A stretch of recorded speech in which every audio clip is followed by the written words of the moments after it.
வெற்றி நிச்சயம் இது வேத சத்தியம் கொள்கை வெல்வதே நான் கொண்ட லட்சியம். தாத்தா, புதுசா ஸ்மார்ட் மீட்டர் மாட்டுறாங்க. இனிமே புதுச்சேரியே ஜொலிக்க போகுது. கரண்ட் பில்லும் குறையும்னு சொல்றாங்க. ஒரே ஜாலி தான். போடா பொசக்கட்ட பயலே, இதெல்லாம் புதுச்சேரியை ஜொலிக்க வைக்கிறதுக்குன்னு நினைச்சியா? இது புதுச்சேரிய அம்பானி அதானி கிட்ட அடகு வைக்கிறதுக்கான அச்சாரண்டா. அது எப்படி தாத்தா? ஸ்மார்ட் மீட்டரால நமக்கு தானே லாபம். அப்படி இல்லடா, முதல்ல ஸ்மார்ட் மீட்டர் மாட்டுவாங்க, அதுல உன் ஜாதகத்தையே எடுத்துருவாங்க.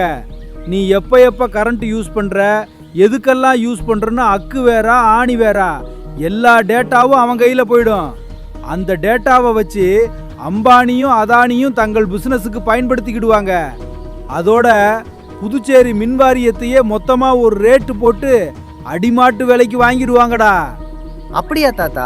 ஆமாடா, நீ ஒரு நாளைக்கு எத்தனை தடவை பாத்ரூமுக்கு போக லைட்டு போட்டேன்னு கூட கணக்கு போட்டு காசு கறந்துருவான்டா. சூதானமா இருந்துக்கோ. புதுச்சேரி மின்துறையை அதானிக்கு விற்க NRBJP ரகசிய திட்டம். இனி வேண்டாம் NRBJP.